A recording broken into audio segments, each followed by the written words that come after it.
ఇక ఆర్టీసీలో సమ్మె సైరన్ యాజమాన్యం జేఏసీ మధ్య చర్చలు విఫలం. వచ్చే నెల 7 నుంచి విధుల బహిష్కరణ, మేనేజ్మెంట్ కార్మిక శాఖ నోటీసులు అందజేత అంటూ అయిపోయాయి. వచ్చే నెల 7 నుంచి విధులు బహిష్కరిస్తారట.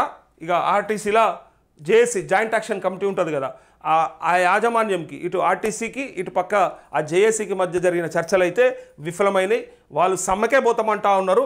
అయితే ఆ కార్మిక శాఖ డిమాండ్లు ఏంటో నేను గతంలో కూడా చెప్పిన. వాళ్ళు ఏమడుగుతా ఉన్నారంటే న్యాయపరమైన అవి ఎట్లుంటాయంటే పెద్ద డిమాండ్లు ఏమి ఉండవు లెక్కకైతే. ఎందుకంటే వాళ్ళు కార్మికులు కాబట్టి వాళ్ళకు అవసరమైన ఇగో తెలంగాణ ఆర్టీసీ కార్మికులు సమ్మెకు సైరన్ మోగించారు. వచ్చే నెల 6వ తేదీ అర్ధరాత్రి నుంచి సమ్మెకు దిగుతామని ఆర్టీసీ జేఏసీ తెలిపింది. ఈ మేరకు సోమవారం టీజేఎస్సీ ఆర్టీసీ సంస్థ ఎండీ సజ్జనార్ కార్మిక శాఖ కమిషనర్కు జేఏసీ నేతలు సమ్మె నోటీసులు అందజేశారు. మే 7వ తేదీ నుంచి మొదటి డ్యూటీ నుంచి విధులు బహిష్కరిస్తున్నట్లు నోటీసులో పేర్కొన్నారు. కాంగ్రెస్ మేనిఫెస్టోలో పొందుపరిచిన అంశాలను అమలు చేయాలని డిమాండ్ చేశారు. చూసిరా, వాళ్ళ డిమాండ్లు కొత్త డిమాండ్లు ఏం కాదు.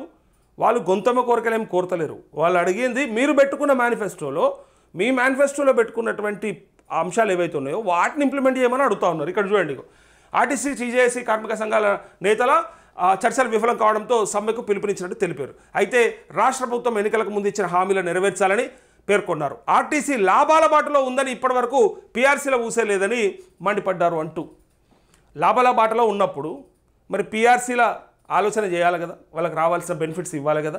అవి రాకపోవడం వల్లనే ఇక్కడ వాళ్ళు మేము ఖచ్చితంగా సమ్మెకే వెళ్తున్నామని చెప్పి అంటా ఉన్నారు. సో ఇక్కడ చూడండి, ఇప్పటి వరకు అసలు పీఆర్సీలో ఊసే లేదని. యాక్చువల్గా అది రివిజన్ స్కేల్ అది పీఆర్సీ. సో పేమెంట్కి సంబంధించిన వాళ్ళ జీతభత్యాలకు సంబంధించిన రివిజన్ ఏదైతే ఉంటుందో, పెంపు ఏదైతే ఉంటుందో అది చేయట్లేదు అనేది ఒకటి. సో పదవి విరమణ చేసిన ఆర్టీసీ కార్మికులకు ఇప్పటివరకు వేతనాలు సైతం చెల్లించలేదని ఇప్పటిదాకా ఎవరైతే రిటైర్మెంట్ అయినరో ఆ బెనిఫిట్స్ అది ముఖ్యమంత్రి డైరెక్ట్ చెప్పిండు. నా దగ్గరే 6-7 వేల కోట్ల రిటైర్మెంట్ బెనిఫిట్స్ ఫైల్స్ పెండింగ్లో ఉన్నాయి. అవి ఇవ్వలేకపోతా ఉన్నా, ఎప్పుడు వేయాలనో అర్థమైతలేదు. మరి పరిస్థితి ఇట్లా ఉన్నదని చెప్పి ఆయనే అన్నాడు. అందుకే ఇక్కడ వాళ్ళ బెనిఫిట్స్ కూడా ఇప్పటిదాకా రిలీజ్ చేయలేదని. అయితే ఎలక్ట్రిక్ బస్సుల కొనుగోలు చేసి ఆర్టీసీ సిబ్బందితోనే నడిపించాలని సంస్థ యాజమాన్యానికి సూచించారు.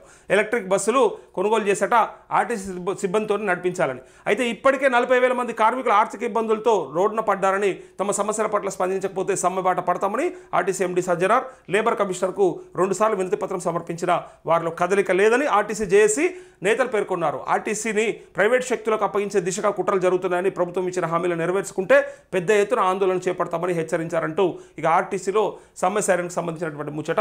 అయితే ఇక్కడ ఆర్టీసీ మంచి లాభాల బాటలనే ఉన్నది.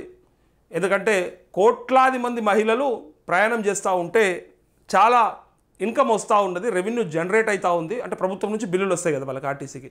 సో బాగుందని చెప్పినప్పటికీ కూడా మమ్మల్ని ఎందుకు కన్సిడర్ చేయట్లేదు, మా కోరికలు డిమాండ్లు ఏవైతే ఉన్నాయో అది మేము కోరుతున్నాయి కాదు, మీరు మేనిఫెస్టోలో పెట్టుకున్నాయి కాబట్టి అవన్నీ కూడా క్లియర్ చేయాలని చెప్పి అడుగుతూ ఉన్నారు.